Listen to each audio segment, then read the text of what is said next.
Bagaimana kabarnya hari ini? Baik. Alhamdulillah. Luar biasa. Ya, alhamdulillah ya. Hari ini kita masih bisa mengikuti pembelajaran mata pelajaran fikih. Ya. Hari ini, ya, coba Bapak akan mengecek sampai ya. Mengabsen di antara kalian siapa yang kira-kira belum hadir. Ahmad Dhani Dwi Asyauqi, Ahmad Danis Amsar, ya bagus. Kafafi An-Nasi El-Latif, ya bagus. Anggun Nur Masda, bagus. Nur Diana Meisara, Sinta Dwi Badria, bagus ya. Saya kira hadir semuanya ya. Saya tunjuk satu teman kalian untuk memimpin doa untuk mengawali proses pembelajaran kita kali ini. Coba Ananda Hana Al-Husna, teman-temannya dipimpin doa terlebih dahulu. Ayo Berdoa mulai.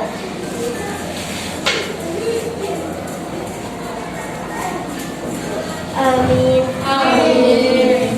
ya, terus untuk mengawali pembelajaran kita, mari kita tepuk semangat dulu ya. Saya, ayo, 1, 2, 3, tepuk semangat.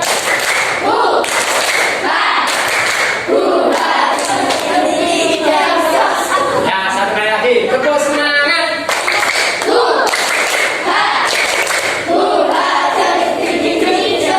Bagus ya, berangkut. Coba kemarin kita telah belajar tentang apa di minggu yang lalu? Ya, bagus Kapi. Kemarin tentang apa? Balik. Tentang tanda-tanda balik. Nah, kira-kira ada yang tahu nggak kemarin tanda-tanda balik itu apa? Hai. Ah ya, satu dulu. Hai, bagus. Setelah itu iktilam, ya, bagus ya. Mari kita pahami tujuan dari pembelajaran yang akan kita capai. Oke? Maka coba perhatikan slide yang akan Bapak tampilkan biar kalian memahami apa tujuan pembelajaran yang akan kita capai. Oke? Yang pertama,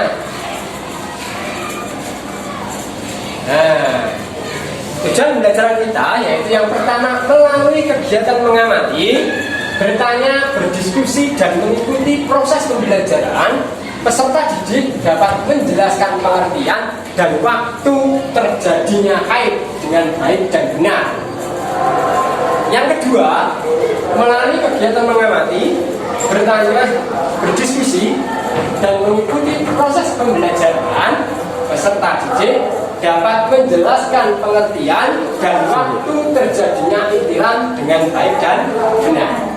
Kedua adalah melalui kegiatan mengamati, bertanya, berdiskusi dan mengikuti proses pembelajaran, peserta didik dapat menjelaskan perbedaan haid, istihadah dan nifas dengan baik dan benar.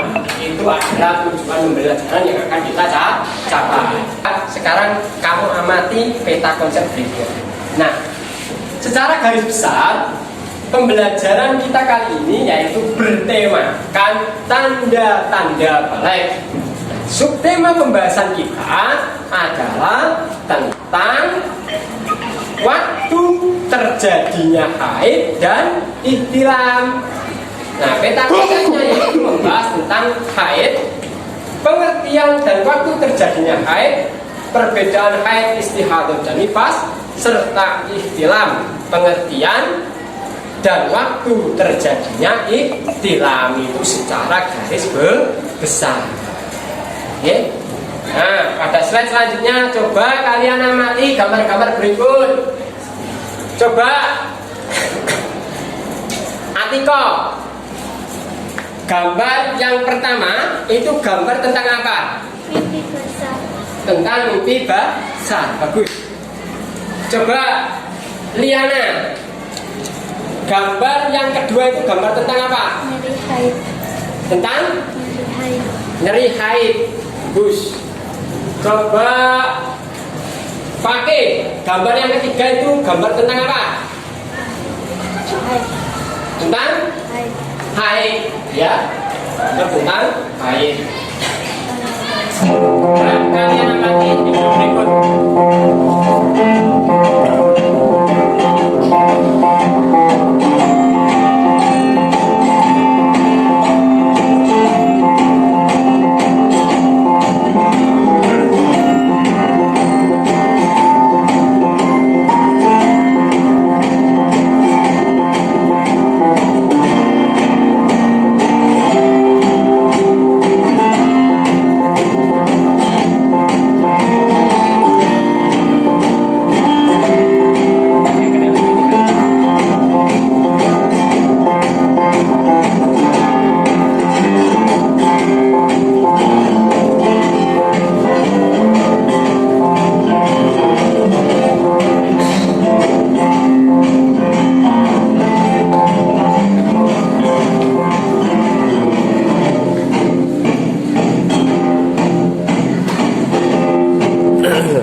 Dari video yang telah kalian amati, coba informasi apa yang dapat kamu ambil dari video tersebut? Ayo, siapa? Ya, bagus. Yusuf. Siklus. Menstruasi. Minimal semalam. Sehari semalam. Bagus ya. Bagus. Terus siapa lagi? Ya, Sabita. Siklus menstruasi pada waktunya terjadi selama 7 bagus. Ya. Ada lagi? Ya, Hafiza. Siklus menstruasi paling lama adalah 15 hari. Paling lama 15 hari. Bagus sekali. Haid itu apa?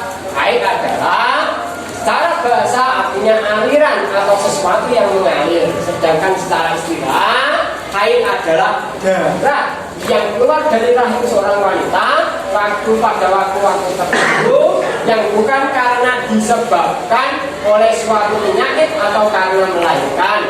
Warna darah haid biasanya merah kehitaman agak kental. Sebagaimana firman Allah Subhanahu wa taala pada surat Al-Baqarah ayat 222 yang berbunyi wa yas'alunaka 'anil mahid qul huwa adha. Artinya, dan mereka menanyakan kepadamu Muhammad tentang haid, katakanlah itu adalah sesuatu yang kotor. Okay? Selanjutnya, nah tadi disebutkan oleh teman kalian. Nah, ini adalah waktu terjadinya haid. Yang pertama adalah waktu minimal haid itu sehari semalam. Itu paling sedikit. Yang kedua, umumnya haid terjadi selama 6 sampai 7 hari pada kalender sudah ada 7 hari. Yang ketiga, waktu maksimal lama waktu haid adalah antara 15 sampai 15 malam. 15 hari, 15 malam itu waktu maksimal. Nah, berdasarkan waktu tersebut, maka pasti ada waktu sucinya.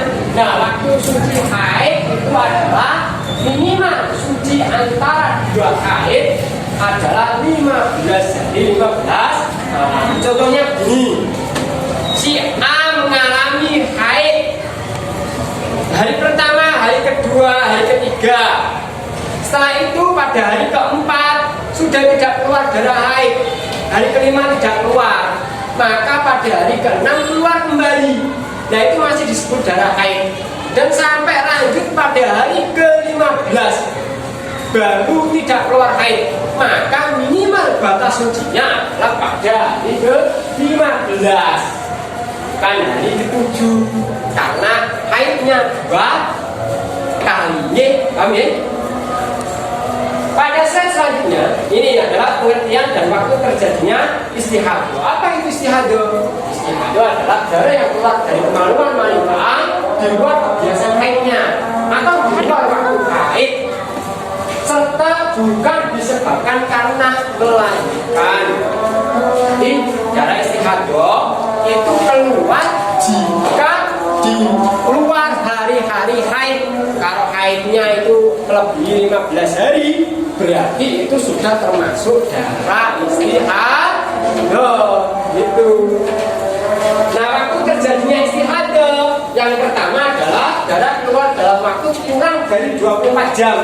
Kalau tadi minimal 1 hari semalam, Pak, tapi kalau keluarnya cuma 5 jam bagaimana? Ya, bukan haid, itu adalah darah istihadah.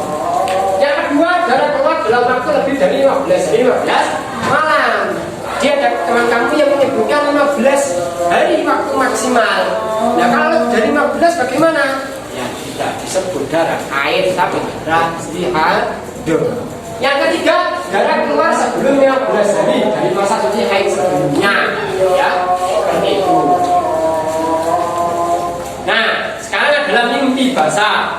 Mimpi basah ini terjadi ketika laki-laki tidur, kemudian saat bangun sudah mengeluarkan yang namanya air mandi.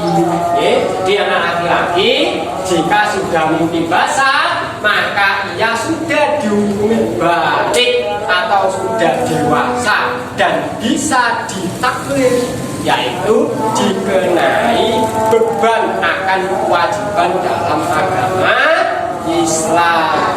Apa? Tak dipilih mau kejabatannya. Iya. Jelaskan waktu terjadinya haid dan hilang.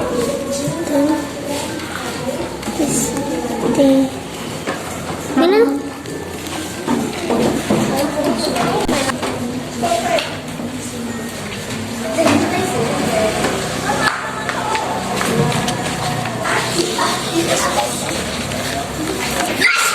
Teman-teman, saya akan mempresentasikan hasil diskusi kami. Jelaskan pengertian haid dan ihtilam. Secara bahasa, haid artinya aliran atau sesuatu yang mengalir. Sedangkan secara bahasa, ihtilam adalah mimpi basah yang terjadi ketika seseorang laki-laki tidur kemudian saat bangun sudah mengeluarkan mani. Ya, beri tepuk tangan pada kelompok yang pertama. Diskusi dari kelompok kami adalah jelaskan waktu terjadinya haid dan ihtilam. Umumnya haid terjadi selama 6 sampai 7 hari dan maksimal 15 hari, 15 malam. Nah, beri tepuk tangan pada kelompok yang kedua. Hasil diskusi dari kelompok kami adalah jelaskan perbedaan haid dan istihadah. Darah haid adalah darah yang keluar dari rahim seorang wanita pada waktu-waktu tertentu yang bukan karena disebabkan oleh suatu penyakit. 2. Darah istihadah adalah darah yang keluar dari kemaluan wanita di luar kebiasaan haidnya atau di luar waktu haid. Diskusi kelompok tadi, apakah masih ada yang ingin dipertanyakan? Coba, siapa yang ingin bertanya? Ya, bagus, Liana. Bagaimana? Ya, nggak apa-apa, ayo.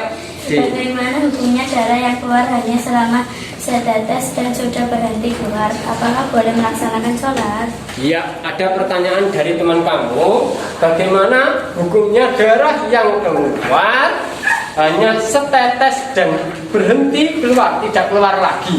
Apakah boleh melaksanakan sholat? Maka jawabannya seperti ini. Ketika seorang perempuan mengalami haid, kok setetes tidak berhenti lagi, maka ia diwajibkan untuk mandi. Ya, setelah itu boleh melaksanakan sholat.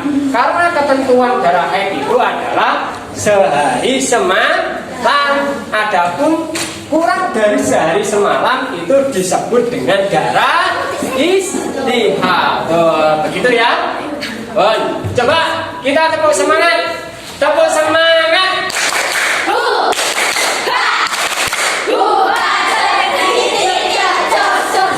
Ya, anak-anak sekalian, dari hasil belajar kita kali ini bagaimana?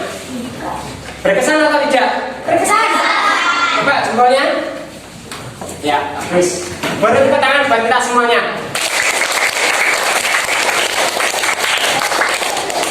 Oke. Jadi pembelajaran kita kali ini dapat kita simpulkan bahwa haid dan istihadah itu berbeda. Haid ada waktunya tersendiri. Nah, darah istihadah itu di luar dari ketentuan darah haid. Di darah istihadah juga dinamakan darah penyakit. Sedangkan ihtilam itu adalah mimpi basah yang kita samakan dengan junub. Seperti itu ya, bisa dipahami? Bisa.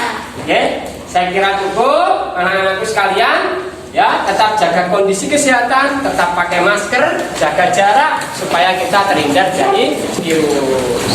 Akhirul kalam, wallahu muwaffiq ila aqwamit thoriq. Assalamualaikum warahmatullahi wabarakatuh.